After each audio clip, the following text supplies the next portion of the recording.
Vance discusses Elon Musk's mistakes and incremental progress on the economy in NBC News interview. In a wide-ranging interview with NBC News, Vance also sidestepped 2028 questions and discussed what it was like to get booed at the Kennedy Center. Washington, Vice President J.D. Vance acknowledged Friday that Elon Musk has made mistakes while executing mass firings of federal employees and emphasized that he believes there are a lot of good people who work in the government. Elon himself has said that sometimes you do something, you make a mistake, and then you undo the mistake. I'm accepting of mistakes, Vance said in an interview with NBC News. I also think you have to quickly correct those mistakes. But I'm also very aware of the fact that there are a lot of good people who work in the government, a lot of people who are doing a very good job. And we want to try to preserve as much of what works in government as possible, while eliminating what doesn't work.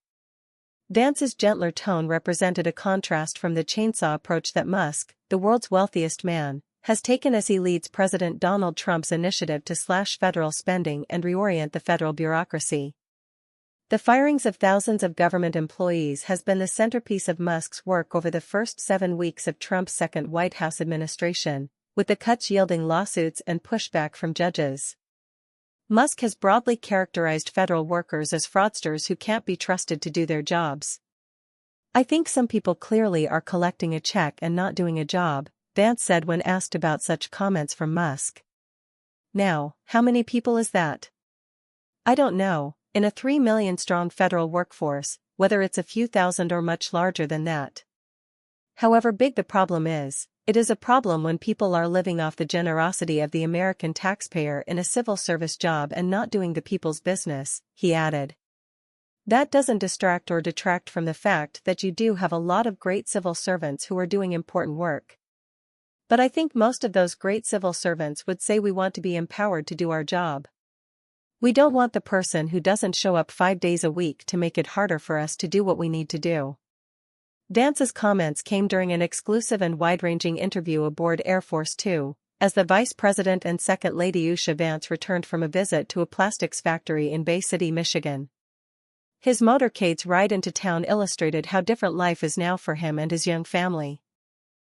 Dozens of protesters had lined the street leading to the factory, greeting Vance and his traveling party with middle fingers and vulgar signs, one of which featured a crossed-out swastika and read, "Go home, scumbag." The previous night, Vance was booed while arriving for a performance at the Kennedy Center in Washington. And while walking with his 3-year-old daughter near their home in Ohio last weekend, Vance found himself in a civil but, in his description, upsetting conversation with pro-Ukraine demonstrators. The thing at the Kennedy Center I thought was funny, Vance said aboard his plane Friday afternoon. The thing by my house I thought was kind of annoying. I think you just kind of take the good with the bad. I kind of just see it as, depending on your perspective, a feature or a bug of this new life. In his remarks at the factory, where he was welcomed by a friendlier, pro-Trump audience filled with local Republicans, Vance touted the administration's commitment to manufacturing and economic recovery while tempering expectations for the rapid turnaround that Trump promised on the campaign trail. A majority of respondents in 2 polls released this week, 56% of adults surveyed by CNN, 54% of registered voters surveyed by Quinnipiac University, said they disapproved of how Trump is handling the economy. Meanwhile, Trump's push for tariffs on foreign products has ignited fears of a trade war that could raise consumer prices. Now I have to be honest with you, Vance said in Bay City. The road ahead of us is long, but we are already, in just 7 short weeks, starting to see early indications of the president's vision becoming our shared American reality. During the campaign, Vance frequently spoke of a woman he had met who said that she and her husband could no longer afford their weekly tradition of grilling steaks on Friday nights. Reminded of that story aboard his plane Friday, Vance described recent lower gas prices as a positive sign.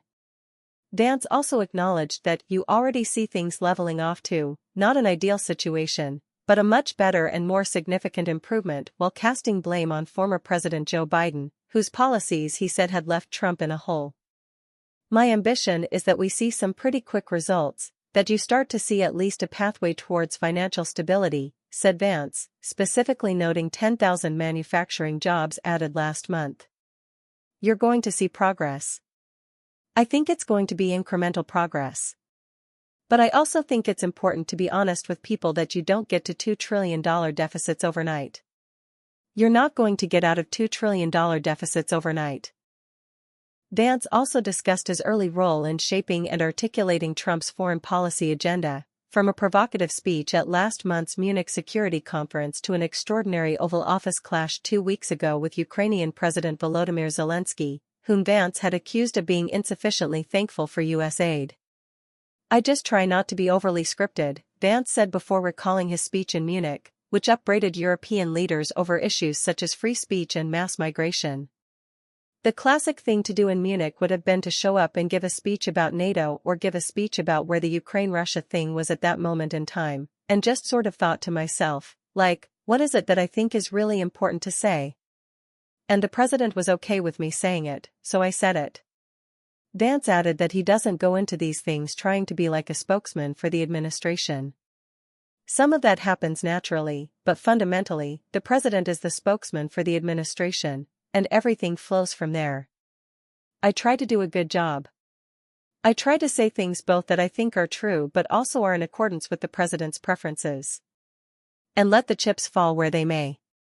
Trump, who is constitutionally barred from serving another term, raised eyebrows in a Fox News interview last month by saying it was too early to anoint Vance as his successor in 2028.